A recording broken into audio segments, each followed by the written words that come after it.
This week on Educational Triage Podcast, we delve deeply into bias in assessment and grading.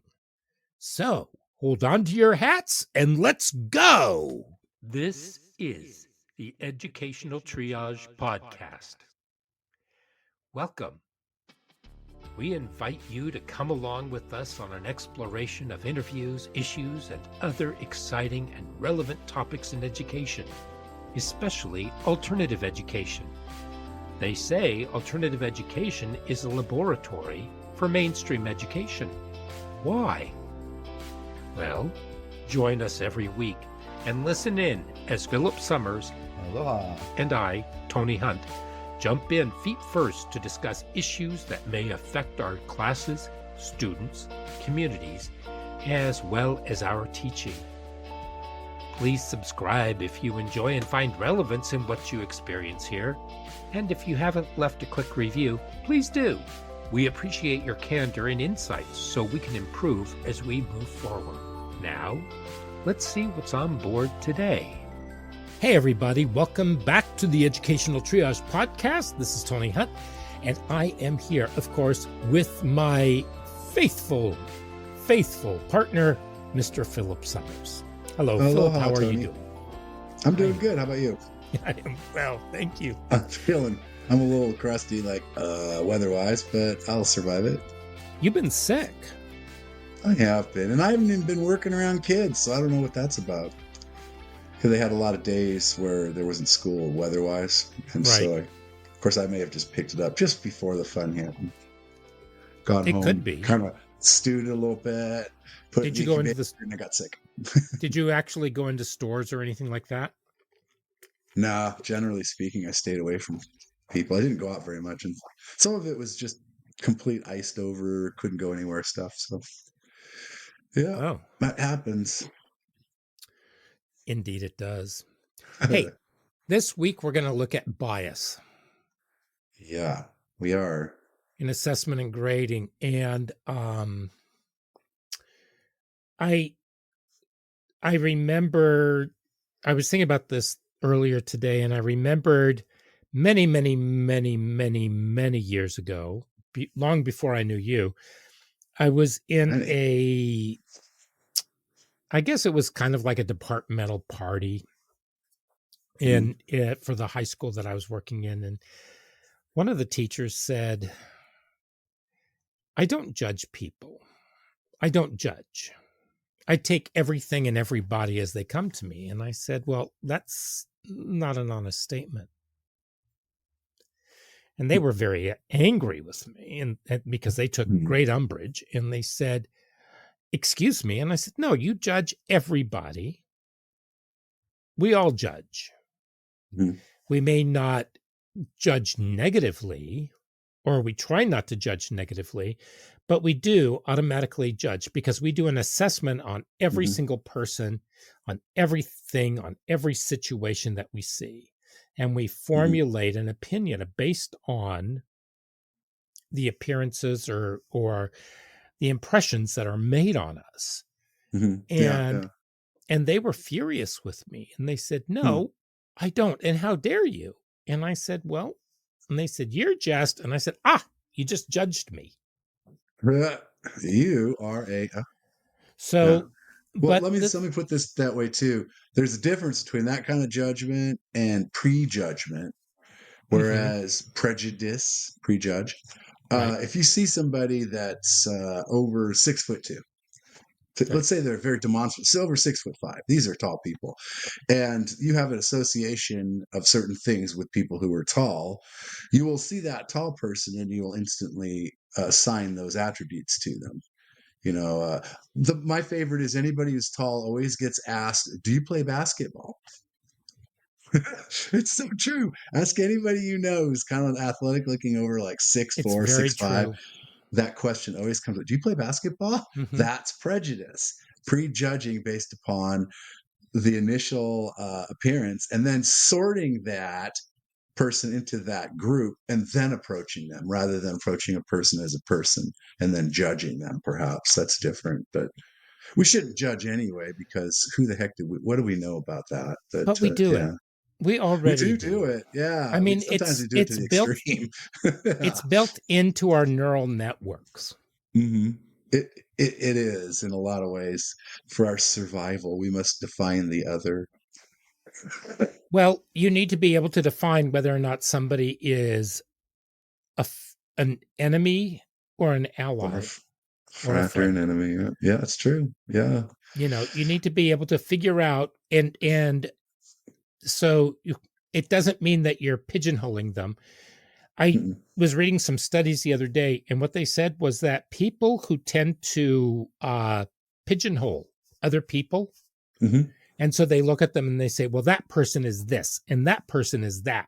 And so they put them into these categories and they keep Yeah. them there.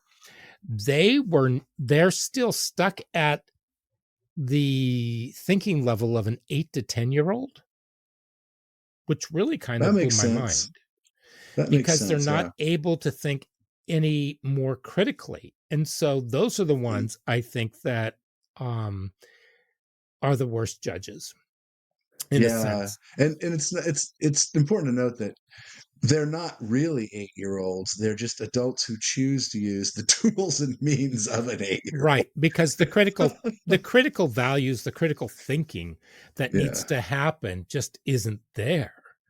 And Yeah. so instead of Should be saying even. that Yeah. person has very progressive ideals or very conservative ideals, they don't see beyond that to the point where, Hmm. Philip, you seem to be like a real far right person, but I love your cooking. So there are good Thank things you. about you, I, but I'm not, and I just threw that out there because different no. people do make these assumptions about other people, about Well, that's what a their perfect political example. values are, and thereby whether or not they're worth speaking to. And Right. And it puts a big conundrum in their head because assuming they like food, which most people do, me being a good cook's a good attribute, but the other attribute's not such a good one. So, well, you're a bad thing, but you do this good, and that's a good thing. It's yeah, like, what? and so How they're do those conflict. two even meet? Yeah. So they become conflicted in many ways rather than saying, you know what, Philip, there are aspects about you that I really respect and that I really love. And then there's other ones that, well, let's not venture into that territory. Right. And you don't have to. I mean, you don't have to. It's not like you have to draw the line. If you agree with me, then you're one of mine. Right. And I'm not saying that Philip is on the far right. I'm not saying that he's a progressive. And I And don't it cook, doesn't I'll really tell you matter. that. It doesn't really matter where he is. It doesn't. But Yeah. that was just for an example. It was a good example too, because they were really strangely like linked. Like, thank you, I think, for that compliment. Yeah. Oh, you're I don't quite know what welcome. being one would directly relate to the other, but thank you. Well, the thing is that in education, I do know people that do pigeonhole a lot of their colleagues, Yeah. and they actually do it with students Oh, as well. And it comes from yeah. both the progressive end and from the right end. I mean, It it does. It it's really right across does. the spectrum, and they look at them. And I worked with somebody Yeah.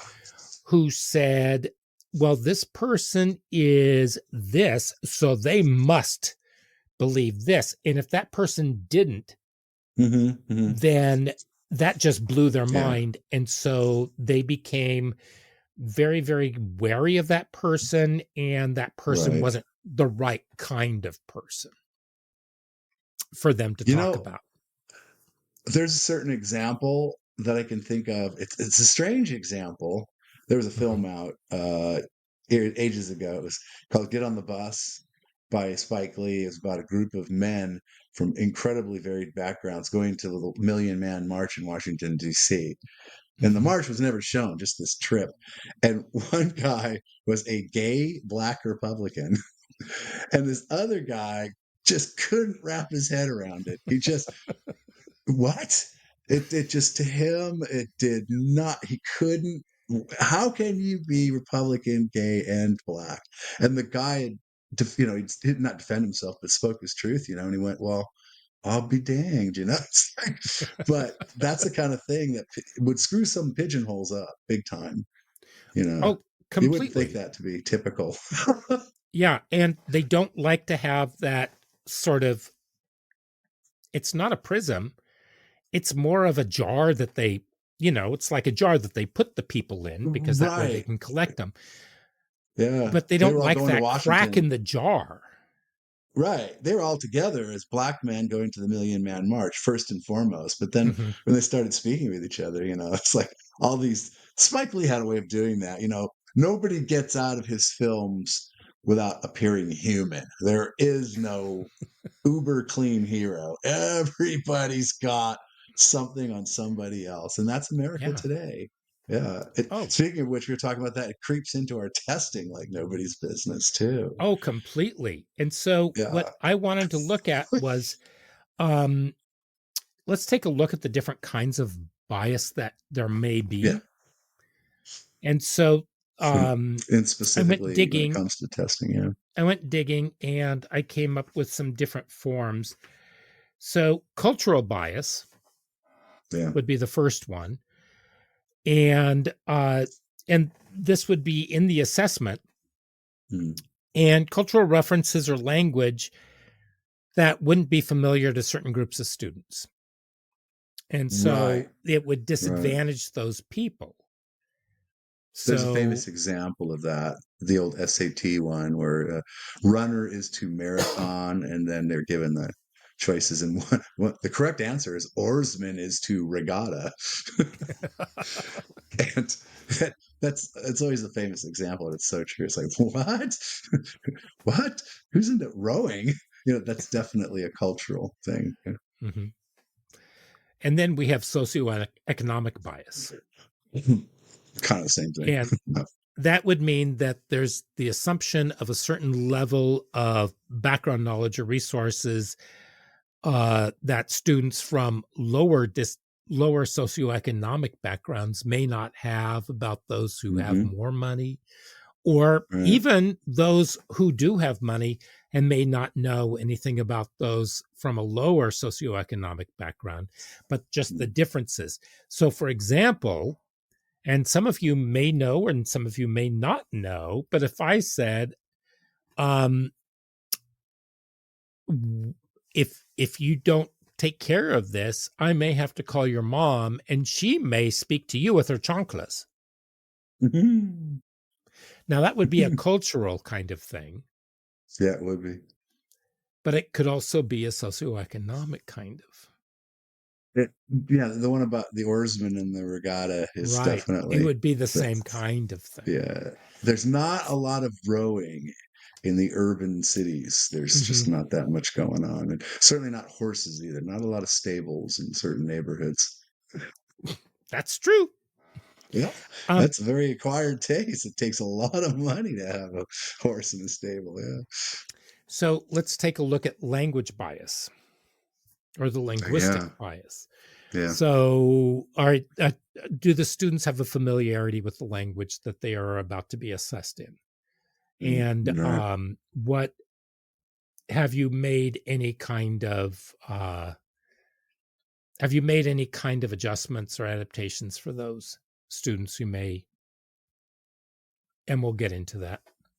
There's a Yeah. gender bias, same thing.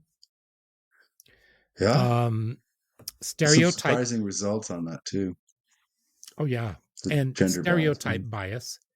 And we were just Yeah. talking about that earlier. Yeah. Stereotypical. You have to Um, group people, man. You just got to group them. I guess. I don't get that. Yeah. yeah. So we have an implicit bias, which are unconscious Mhm. biases held by Yeah. educators that can influence their judgment in assessing the work. And so, are you grading more Yeah. leniently or more harshly based on your personal biases without realizing it? So, And for example, yeah, go ahead. Philip, you get under my skin. And so I'm taking a look at your paper, and boy, am I going to rip you a new one with this. I'm going to look at Yeah. your work even harder. So, Yeah. Yeah. There's a big unconscious to it too, and it happens in milliseconds with your introduction to that person, and so then it sort of cracks you on a path. You Mhm. go, boom, I'm this way. I think about these people that way, and it's a millisecond, that first Mhm. millisecond too. It's not just a relationship thing, but yeah, it's not good. Implicit bias is very subconscious. Right. And then we have test taking bias, Well, yeah. which is having a test that's heavily reliant on one specific form of testing. So, It's for more content, example, yeah. if you have multiple choice, if it's essay or different learning styles, what's going to best incorporate so that you can push it all out all around? True, Right. false, what have you. Some people are just good at that stuff. I mean, it's a skill. Oh, Taking yeah. a yeah, true, false, multiple guess, yeah, and even writing a good essay. I mean, short Mhm. answer. It's hard. Yeah. Yes. Well, Autumn, who has joined us, by the way, if you hear that sound, I I apologize. did.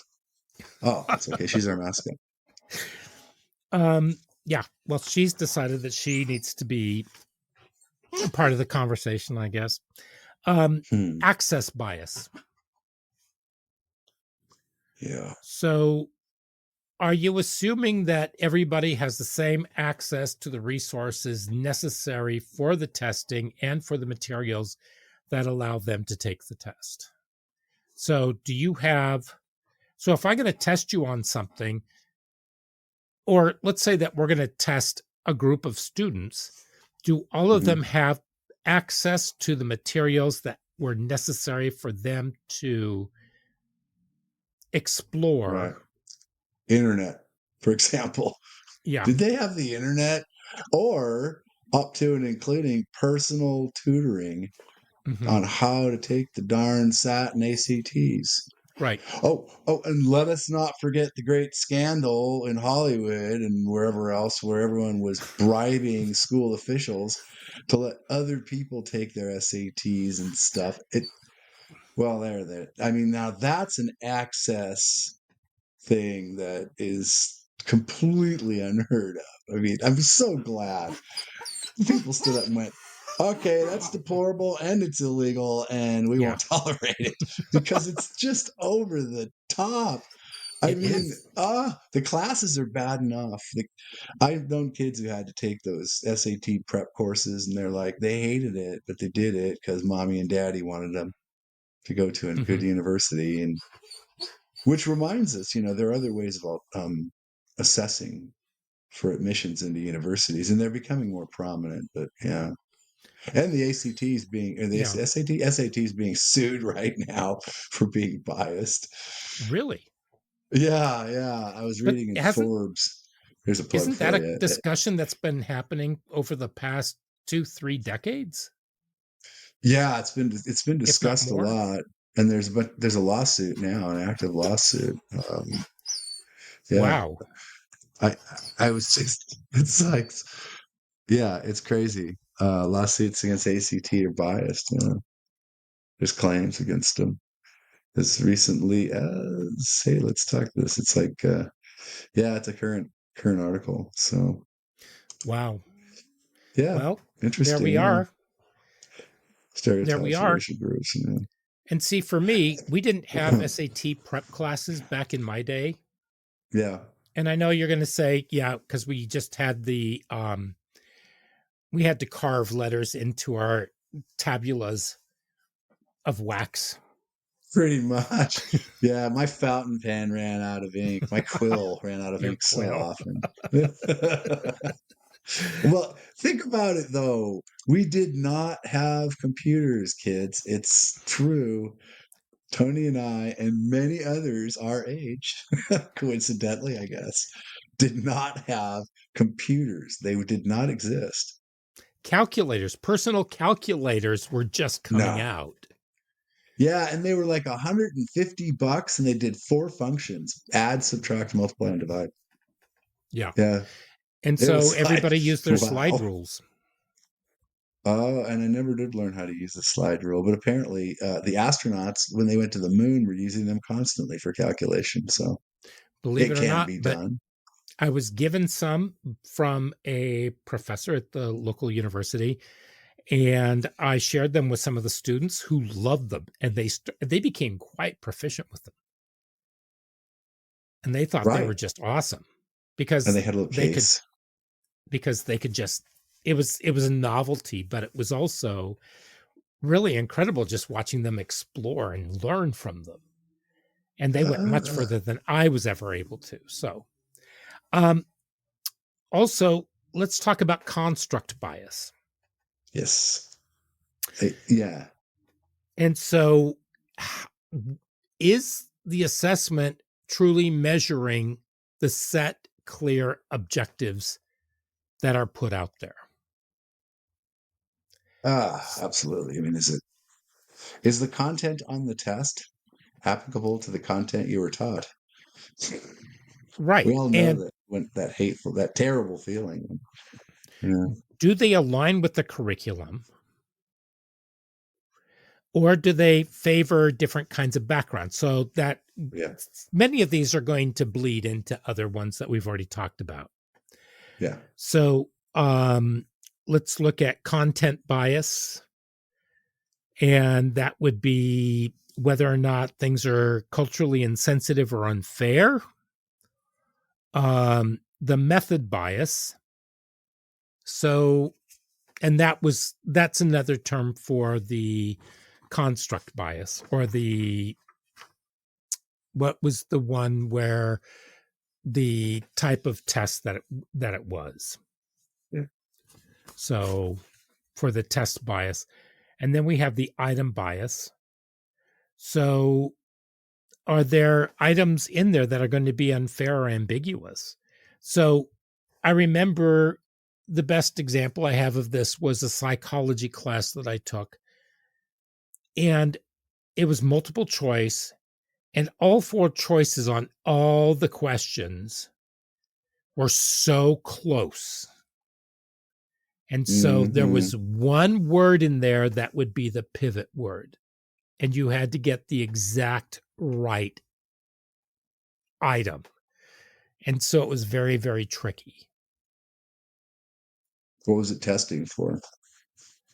to see whether or not well, supposedly to see whether or not you read and understood the material, Yeah. but But you had to memorize what these key concepts were without ever really knowing what the key concepts that were going to be tested were. right. And the language itself was the trickier part. It Exactly. wasn't giving you direct informational, well, direct, yeah, a direct line to information. It was, oh yeah, this one might have a little turn in it you might not want to take. And so it becomes a puzzle, a Hmm. linguistics puzzle. Right. And here's another thing. If you're dyslexic Hmm. and you have disabilities with language, Hmm. it doesn't matter, how well the test is presented. It's just not an appropriate assessment if Right. it's written. Yeah, because that's the language itself is your barrier. Hmm. Yeah. So, and then we have the biggie, bias due to subjectivity. Huh. And an example of this, which would be a teacher unconsciously assigning lower grades to students with messy handwriting who overlook the actual content of their work, or perhaps don't have a good view of that student, and they will judge whatever they said much more harshly. Hmm. That So I makes think sense. so. There's a bunch of reasons for that. Explain. Say that you're a nativist. You don't like people who aren't American in America. So some of your students are obviously Russian or, from, Hispanic. It's so you've just assigned that automatically. You Mm-hmm. just you're an anti-immigration person, and you're caught in a situation where you educate every student that comes through, whether or not they're have credentials or not to be there. And so if you start judging people that way, it's just Yeah. your political views creep in there, which is I- not good. And it does happen rarely. And it usually happens subconsciously with a person who's just an angry person to begin with. You know, there's kind of nasty people anyway, and they're not real open-minded and friendly. And then if you get in their way as a teacher, you've got the authority to say, yeah, I have the grades, I have the book, I have the power. And you people, that you people thing, you know, you people. I don't know that it sits with just one political viewpoint on that, Oh, that's an example. Yeah, only. Yeah, but oh, well, you because could go the other way. Yeah. I know people who you know I know people who are on the right who may tend to be a lot more lenient towards newcomers, let's say, Yeah. and people on the left who go after them because they are not expressing the views that they would endorse. Well, And well, so yeah. If it's you're going to it put it in it a right and left frame, yeah, that's pretty yeah. much I find that the whole thing is just it's a miasma. I mean, you get it anywhere you look. Oh, you do. And as far as political views go, I mean, being right or left, there's just ways of overdoing it both ways. If you're on the left, for example, every kid who isn't white needs extra attention and help. That's who you're really there for, is The those white kids. martyr. And yeah, and you're actually overlooking the Mhm, other kids in the class just because they don't happen to have, they're white or they appear white. mhm. For all it's like, what are you talking about? I'm black. My parents are black. I'm just light skinned. What? Oh, well, now I feel sorry for you. it's, it's just, don't do that either. It's like, well, oh, I've seen you, oh, poor thing, you. And the person look back and go, who are you calling a poor thing? I had Yeah. I had a kid, and one of my coworkers came up to me and they said, "Oh my God, did you know that they're black?" And I said, Who? "Yeah, I've done a Oh, lot of work somebody. with their parents. I know their family really well." Well, Oh, you should have right. told me. And I said, "Why? What difference would Why? it have made?" I would have been easy. It would have been easier to sort. It would have Right. been easier to put that person in the box I wanted to Mhm. put them in. Now I don't know what to do with them. They defy the barriers. It's So, true. It screws up people. Sorry. okay. So let's take a look at what conventional wisdom states Yeah. would be the least biased forms of assessment now that Mhm. we've talked Mhm. about this. And so you're going We to have. find some real inconsistencies here. Mhm. Objective tests with multiple choice, true, false, fill in the blank, Knowledge-based tests. What do you memorization know about kinds of this? tests, Yeah. Yeah. and not necessarily what I would consider good forms of testing. Sure, you might. Okay, if They're we're not. doing chemistry, then there's certain items that you need to have. I mean, science, you do need to have the vocabulary. You need to know the That is structures. true. It's in mathematics as well. There's language to math. Right. Now, if you're going into something else, if you're going into history where if you know the year 1066, if you know 1215, if you know 1776, if you know 1812, 1862, 63 to 65. That's assuming that you think in that linear way, like you can assign Hmm. events to a timeline that's sort of, it's linear in your mind. And Right, some people, they can't form that line. It's like, what? right. To me, it forms a nice little chronology, but to them it just is a bunch of numbers, It really. is. It is. And it has no impact on them because the relevancy just isn't there. Yeah, if the relevancy is not there, they don't hear the story. Exactly. Another thing too, mathematics is very tricky. There are ways to phrase equations that are equal to others exactly the same way, and they're not phrased the same way, and it can screw students up big time. Mm-hmm. Yeah, You brought up math. And so, what I discovered with math and in assessments with math, yeah, what we ended up doing, because the three most evil things in math for students mm. are fractions, percentages, and story problems. Oh, yeah, the latter being the worst. So, um, I used to teach at a business school at night, and I started doing it with my students during the day as well when we did fractions. And so I would get pies or pizzas, and that's how we would start learning about fractions. And so once they were Awesome. able to, excuse the pun, digest what we were doing, it made it easier. And so that way they Yeah. could, it was the tactile, it was, actually seeing something and putting it all together. Yeah, it Um, had to be. There's a lot of visual to it, mhm. and when math is when it's taught, there's not a lot of explanation. The writing isn't very good, so it tends to bog down in the story of the problem. You just can't think about what it is that's happening because the wording is not precise enough. Well, It's not the here's what happens. mathematics.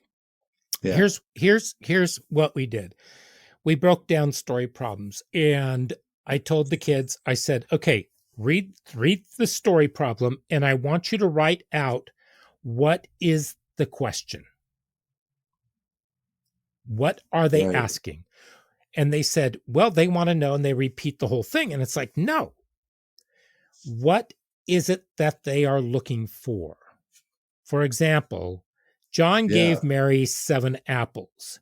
Mary sold 3. How many apples does she have left? And so I said, okay, what are they asking you to do? And then they could say, oh, how many apples does Mary have left after she sold 3, but she had 7 first? right. And it's like, okay, fine. Now, Yeah, other people may have put that in they may write that out differently. Same thing. You've got the right. information. That's what we're looking for. Throw everything else out. Yeah, they're very good, by the way. That's a very good lesson. Yeah, You have them need to rephrase break, it. right. You just Excuse me. need to rephrase that and then tell me what is the problem. Hmm. The problem is 7 minus 3 equals 4. Now, let's make that into a little bit more complicated a problem. And let's say that there's some algebra involved or something. And so there's a process. I need to see the process. But what I want you to do is I want you to write down every step, what it is that you are doing and illustrate it. And that's not just using the mathematical terms like 2 plus 2 equals 4, because Right. that's mathematical language. I want you to explain it to me and use pictures. So once they start doing that and they say, but this is so much work. And it's like, the reason why I do this is it's because I need to make sure that you understand what the problem is saying. And secondly, I want to make sure that you're able to visualize what it is that you're doing. And so my students became very used to doing that. I didn't give them Good. huge lumps of work to do. And you didn't throw in extraneous information. No. And so they did all of this. And so when they hit and they had to do the state assessment in mathematics, they said, what are we supposed to do? And I said, what have I been teaching you all along? Extrapolate the information, take it, put it out there, and explain it and draw pictures with it. Mm. And that way you're demonstrating that you understand it. because a lot of the kids, once they had to draw a picture, they suddenly started realizing that their processing wasn't correct. And then they'd have to go back and they'd have to redraw or do something, and that's where they caught. And so it's double checking their work. And every one of my students scored at the top on their state mathematics. Now, I was told, no, they need to be doing it the way that the book says. And I said, wait a second. We're working with these students and we're using different formats for them to do it. They're scoring very high. And now you want me to take that format away from them that's effective for them. And we have to do it the same way that everybody else is doing it. And they said, yeah. And I said, why? Yeah. Why? So none of that made any sense to me. So we didn't. Okay. Well, that's the problem. Well, yeah, that's one of them. And so because they wanted them to be assessed at the same rate as everybody else, and they felt that they had an unfair advantage because they were being taught differently. Well, they were understanding and they were looking at the material differently. Yeah, and that's the way it's supposed to be done. We talked about in the assessments, project-based learning. Right. You know, that's the stuff that proves what you know the way you know it, and you can't fit yourself in another box, especially when it comes to mathematics. That was the death of me because I didn't even understand the context by which I was using it. It's like, geometry was invented by Newton. I found that out a few years ago. It's like I've been learning all my life, and no one came up with that one. Geometry is about physics? Oh, effing duh! I never knew. I just thought it was another branch of fun math. But think about math as requiring formative assessments as you go, because you need to be able to form the question. Right. You need to be able to form the process by which you're going to solve the question. And then the summative assessment is you get the answer, but then it's also reviewing the steps and the process that you took in order to get there. Right. It was just drummed to my mind. Nothing mattered but the answer. Anything in between was irrelevant. The answer was foremost. Right. And so geometry... so I was lost. Yeah. Well, geometry did the same thing to me. I could not do a proof. And everybody else in my family is looking at me like I was daft. And they said, we'll sit down with you. And I said, it doesn't matter what you say. None of it makes sense to me because I can make any of these things work. They said, no, you have to go with X, Y, and Z. And it's like, that doesn't make sense to me because why can't I do this one? And they said, because that doesn't make sense. It's like, but it does make sense. Because you just can't. It's like, wait a minute. Well, that's pretty much what I heard. So, okay, moving on. Yeah, that's what you've heard. Yeah. Project-based assessment. Logic-based assessment? Project. Oh, project-based assessment. Which you already brought up, because project-based assessment, the students are there. They can walk you through their project. There's a formative assessment as they're going through their project. If you're doing it properly, and then you have the summative assessment, and there should be some kind of qualifier with that where they know exactly what it is that they need to have or what you are looking for. And we're going to get into that. There's also anonymous grading. Anonymous grading. Anonymous grading, so that you don't know whose paper is which, or you switch your kids and knock off the names and give those to another teacher while you do their grading. The same thing. Oh, that's an interesting one. But you don't see it, so it's blind grading. Using portfolios so that the kids can collection of work. Yeah, so that they can what's the word? Defend and walk you through their portfolio. Because defend their work. Yeah. And so there are certain things that you can do in order to minimize the bias when you're doing all of this. And, and I think it's just going with good practice. And when I'm working with a student, and you've talked about this in previous episodes, where you work with a student and you know where that student stands and you know what that student is capable of, and you push them and they reach that pinnacle that they needed to hit. Because if you set the bar too low, then one, it's insulting to them, and two, they know. And they're not really going to grow. So, and students really do try hard to reach wherever it is that you want them to reach, because you've built that relationship with them, and you're also their cheerleader while they're doing it. Formative assessment. Mm-hmm. Okay, so how do you design a bias-free assessment? Learning objectives. Everything is aligned with your learning objectives. You ensure assessments truly measure the intended skills and knowledge. You don't just want irrelevant details and memorization. Right. Go ahead. No, yeah, right. I agree. Oh, okay. You know what? Just memorization.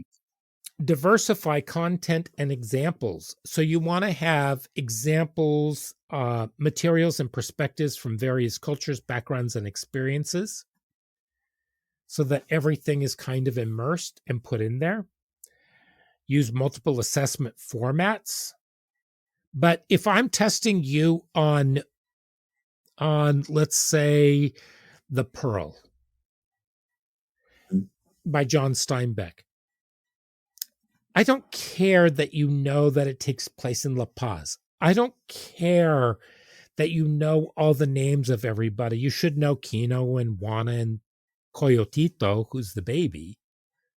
But those are the only real names that you have to deal with in the entire book. Mm-hmm. So I'm going to ask you questions about not specifics on the book, but I'm going to ask you about general themes on the book, because we've discussed those. And you bring your own perspective to that. And so I want to know what you think about something. So that works. All right. You can pilot, test, and refine the assessments by every time that you use them, you ask for feedback. What could have been better? How did you feel? Was it too hard? Was it too easy? Do you feel as though you were successful with it? What could have gone better? And what was like not relevant?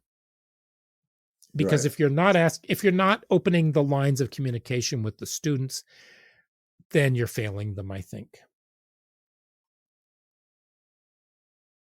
Yeah, it's a process. Definitely a process. A project is not the end of anything.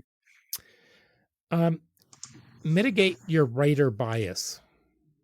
So blind grading, we just talked about that. Mm-hmm. Rubrics. Use clear, detailed rubrics and have student input on those rubrics so that they're designed and the students have input, so they feel as though they have ownership, but they also understand exactly what it is that you're asking. So it's not, the waters don't get muddied. Yeah. Keep it clear. Yeah, you're trying to assess for certain things. Don't throw in extraneous.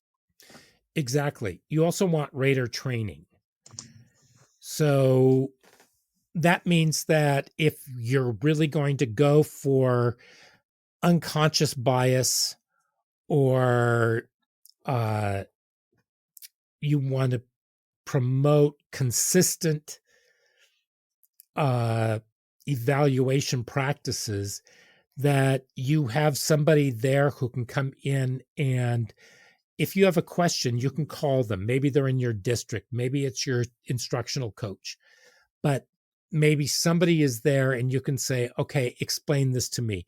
Now, if they go off and they say, well, here's the way that you should do it, no, don't do that, because we're not going to get into that little parade. We're going to get into the parade of, this is the content, this is what I need to be able to do. What can I do in order to serve every student properly with the right cultural foundations? And also use multiple raters. So if you have that rubric, if you can find some people to do it. So when you're doing project-based learning, invite administrators in and hand them the rubric and ask them to go through. They will be so kind. Ask students to go through and rate their fellow students, and they can do it anonymously. They will not be kind at all. They will be the most contentious, evil. They are terrible. Just nasty. And so we need to teach them about grace. You want to give them positive affirmations. You want to find all the positives that you can, the work-ons. If you can sandwich those things, that would be great. You want culturally responsive pedagogy, and you want to, if there are any stereotypes that pop up, then you want to address those directly and take care of those right away. You want to use technology, and you want to have adaptive assessments. And sometimes that means that you're going to tailor things. So if you have a student who is in special ed, and there are certain ways that they need to be able to be assessed because they don't have access to the opportunities that everybody else has, then you need to be able to adapt for those. And so usually working in tandem with their special ed coordinator does a lot. There are accommodations that are very specific. Oh, yeah, definitely. And so you want to constantly be trying to improve everything that you're doing and getting it there. So you want to have clearly defined criteria, diverse assessment methods, blind grading, multiple assessors, training for assessors, regular review of assessment practices, inclusive language. You don't want reductive language. Feedback for improvement. Randomize the order of submissions. So if they can do multiple submissions, which I always do with papers, I am so evil with papers. I'm really evil with papers. Yeah. Because I just tell the students, look, you're going to write a paper for me. You have Grammarly, you have all kinds of materials at your disposal. If I'm reading through your paper and I come to 5 mistakes, I am drawing a line and I'm passing it back. And they said, what about comments? And I said, why should I comment on something that you didn't take time enough to pay attention to all the tools that are there for you? You know, so this all began too with students who told me that they didn't want grammar, that they knew too much.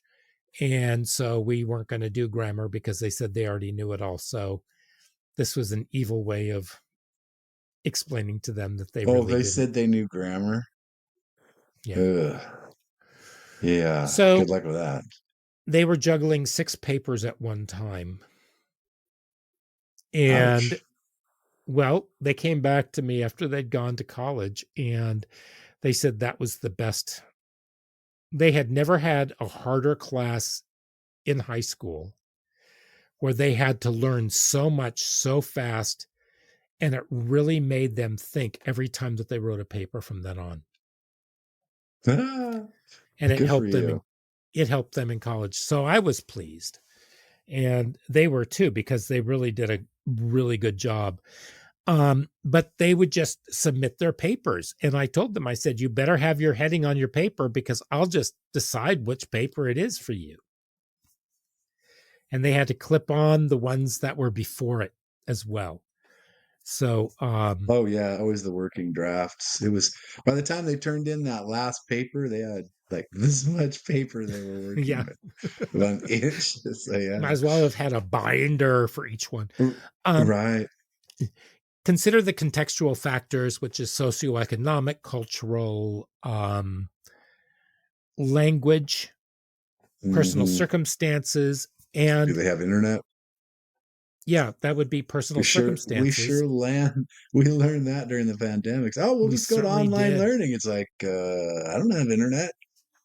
Well, here's an No, interesting thing about that. found that out. And somebody said, they looked at me and they said, did this person actually do their work? And I said, well, yeah, they did. And they said, can I see it? And I said, well, actually, no, because we had to do a lot of it verbally. Mm-hmm. And they said, what do you mean? And I said, well, when the pandemic hit, they were down in Mexico in a small village, and the only internet they had was 30 minutes away, and it was very weak internet. And so the materials that I needed them to look at in the time that they were there, it took more than that amount of time for them to download it. Right. We're talking 1990s level modem. Wow. And they said, well, then how did they pass? And I said, well, that's very simple. I emailed them the materials and I put it in the message, what I needed them to read. And they had the book because they'd taken the book with them. And I had the questions and I put that in an email. And so some of the supplemental materials, I wasn't able to get to them. So what we did was we sat down and we talked about it. And I had to do an oral assessment about whether or not they read the book, whether or not they understood it. And then I told them, I need you to write something and read it to me so that can be your text. But that was the best that I could do because that kid was not coming back in time for graduation even because he wasn't allowed to leave. Wasn't allowed to return. Right. Yeah. It's like everything's closed down. And somebody said, well, that's just tough. And I said, no, I think that we adapt in order to serve the circumstances of the students who are the unwitting, not victims, but pawns in this whole thing. Yeah. It was rather, yeah. A lot of people were very upset over just being stuck in one place, but there it was. It was the way it was. So, right. Yeah. So I think that we need to give grace, but I also think that we can have a very effective and very good learning environment as long as we approach our assessments and our grading processes with integrity. Right. And your students will let you know whether or not they feel as though they're being heard, listened, and whether or not they feel as though you're being fair. And so if they have a complaint, then you can always listen to them. Yep. And if you're a good teacher, your kids will have very good protests, very well-founded and supported protests against your papers. That's when you go, oh, I've had that happen. Oh, yeah, it's a good point. Touche. Yeah. And there's nothing better than students finding out that teachers are willing to adapt, redact, and then try again. Yeah, that's what it's about. It's about learning. That's what learning is. So the inability to apologize to your students for making a mistake is perhaps one of the greatest weaknesses. Yeah. Considering yourself above them is not a good thing. Right. Because you want respect from them. You need to demonstrate that you are human and that you are fallible and that you are prone to making mistakes and that you're willing to rectify them, because don't you expect them to fix their mistakes as well? That's what we're trying to teach them. So, and we're trying to teach them how to be human. Mm-hmm. So, with that being said, next week we have the interdependence of career technical education, vocational education, and everything else that seems to bind together. How they work and how they work together and how they are different. And so, until that time, though, Philip, I'm going to have to bid you adieu. Aloha. And goodbye to everybody else. Keep your feet on the ground and reach for the stars. Until then, bye-bye.